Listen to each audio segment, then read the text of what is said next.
நண்பர்களே, நேற்று நள்ளிரவு நடந்ததை கற்பனை செய்வதற்கு கூட டாக்காவில் உள்ள தற்காலிக அரசு எதிர்பார்க்கவில்லை. பெய்ஜிங்கில் உள்ள மூலோகாய நிபுணர்களும் எதிர்பார்க்கவில்லை. நேற்றிரவு சுமார் 1:15 மணிக்கு இந்திய இராணுவத்தின் சிறப்பு பாரா கமாண்டோக்கள் சர்வதேச எல்லையை தாண்டி வங்கதேசத்தின் லால்மொனிர்ஹாட் விமானப்படை தளத்தில் திரங்காவை பறக்கவிட்டனர். அதே விமானப்படை தளம்தான் சீனாவின் அரபு டாலர்கள் உதவியுடன் கட்டப்பட்டது. போர்க்காலத்தில் இந்தியாவின் சிக்கன் நெக் எனப்படும் குறுகிய பாதையை வெட்டி வடகிழக்கை நாட்டிலிருந்து துண்டிக்கும் திட்டத்திற்காக. ஆனால் இன்று அதே மூலோகாய மையம் இந்திய வீரர்களின் இரும்பு காலணிகளுக்கு கீழே உள்ளது. ஆனால் கதை இங்கே முடிவதில்லை. இந்திய இராணுவம் வெறும் விமானப்படை தளத்தில் நின்றுவிடவில்லை. லால்மொனிர்ஹாட் தளத்திலிருந்து மேலும் 12 கிலோமீட்டர் ஆழத்தில் சென்று 7 மூலோகாய கிராமங்களின் முழு கட்டுப்பாட்டையும் பெற்றது. இங்கே இந்து மகாசமுத்திரத்தில் கொதிக்கும் நீரில் பாகிஸ்தானின் மிக ஆபத்தான போர்க்கப்பல் PNS பாபர் இந்தியாவை அழிக்கும் கனவுடன் புறப்பட்டது. ஆனால் அதற்கு தெரியாது, கடலின் உண்மையான சக்கரவர்த்தி INS விக்ராந்த் முழு வலிமையுடன் நடுவில் நின்று அதன் மரணத்திற்கு காரணமாக இருக்கும் என்பது. நண்பர்களே, தீபுதாஸ் கொலைப்படுத்தப்பட்ட வேதனை இன்னும் முழுமையாக தணியாத நிலையில் நேற்று மதியம் மற்றொரு இந்து சிறுபான்மையினரின் கொடூரமான கொலை இந்தியாவின் பொறுமைக்கு இறுதிக்கோடு வைத்தது. எந்த பெரிய நாட்டிலும் பொறுமைக்கு ஒரு எல்லை உண்டு.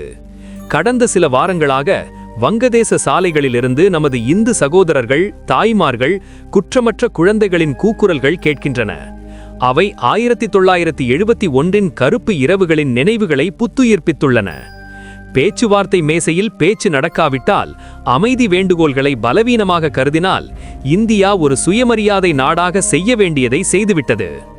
தீபுதாஸ் கொலை வெறும் குற்றச்சம்பவம் அல்ல, அது இந்திய இறையாண்மைக்கும் கௌரவத்திற்கும் கொடுக்கப்பட்ட சவால். இந்திய அரசு நேற்று மாலை உயர்மட்ட கூட்டம் நடத்தி இராணுவத்திற்கு முழு சுதந்திரம் வழங்கியது.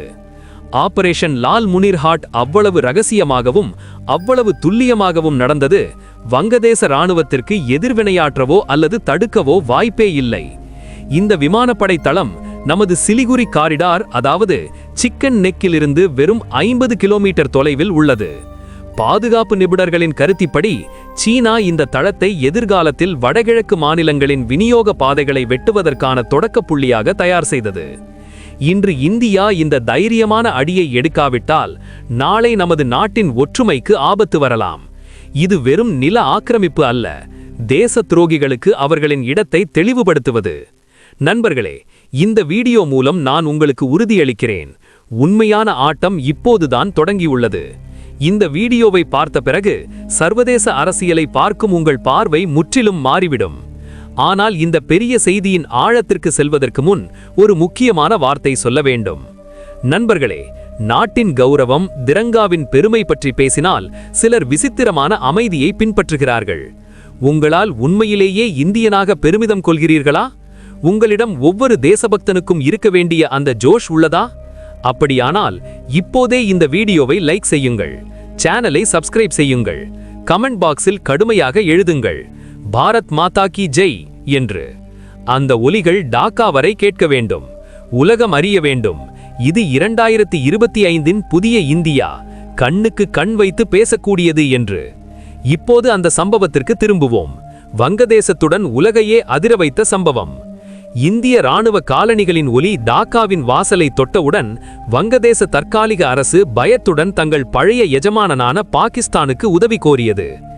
பாகிஸ்தான், தன் பொருளாதாரம் சிதறிக்கொண்டிருக்கும், நாள்தோறும் இதயம் துடிக்கும் நாடு, இந்தியாவை தூண்டிவிடும் மற்றொரு தற்கொலை முயற்சியை மேற்கொண்டது. பாகிஸ்தான் தன் மிகப்பெரிய அதிநவீன போர்க்கப்பல் PNS பாபரை 20,000 வீரர்களுடன் இந்து மகாசமுத்திரம் நோக்கி விரைவாக அனுப்பியது. அவர்களின் ரகசிய திட்டம் சிட்டகாங் துறைமுகம் வழியாக இந்திய இராணுவத்தின் பின்புறத்தில் அழுத்தத்தை கொடுத்து விநியோக சங்கிலியை பிரேக் செய்வது. ஆனால் இது 2071இன் பலவீனமான இந்தியா அல்ல, 2025இன் வலிமையான இந்தியா. PNS பாபர் சில மைல்கள் மட்டுமே பயணித்தவுடன் ரேடாரில் இந்தியாவின் யமராஜ் தோன்றினார், INS விக்ராந்த். இந்த விமானம் தாங்கி கப்பலுடன் INS விக்ரமாதித்யா, டிஸ்ட்ராயர் INS திரந்தண்ட் சிட்டகாங் துறைமுகத்திற்கு அபேதமான வளையத்தை உருவாக்கின.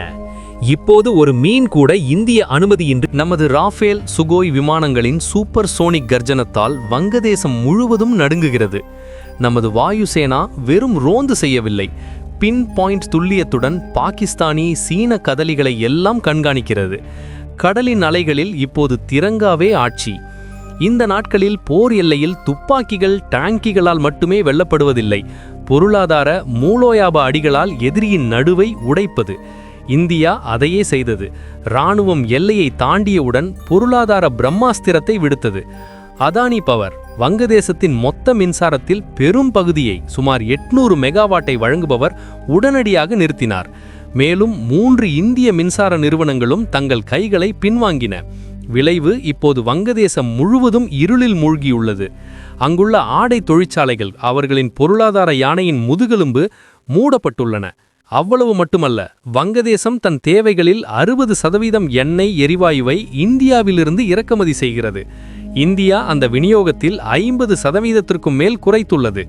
மின்சாரம் இல்லாமல், டீசல் இல்லாமல், எரிவாயு இல்லாமல் எந்த இராணுவமும் எந்த நாடும் 7 நாட்களுக்கு மேல் போராட முடியாது. இது இந்தியாவின் அமைதியான கொலை. ஒரு குடிமகனின் இரத்தம் கூட சிந்தாமல் அவர்களின் ஆட்சி முறையை பக்கவாதமாக்கியது. வயிறு காலியானால், இருள் ஆழமானால், அப்போது டாக்காவுக்கு புரியும் இந்தியாவுடன் பகைத்துக் கொள்வதன் விலை எவ்வளவு என்பது. நண்பர்களே, வெள்ளை மாளிகையின் கொள்கை இன்னும் இருமுகமாகவே உள்ளது. ஒருபுறம் அமெரிக்கா இந்தியாவை தன் மிகப்பெரிய மூலோயாப கூட்டாளியாக சொல்கிறது.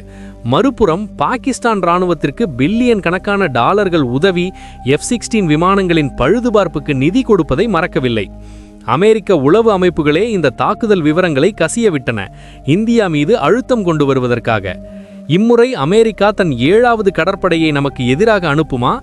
இங்கே இந்திய கூட்டணி நீதி, மோடி புடின் நட்பு உண்மையான சோதனையில் உள்ளது. ரஷ்யா நேற்றிரவு அப்படியான அறிவிப்பை வெளியிட்டது, வாஷிங்டனில் பயத்தை ஏற்படுத்தியது.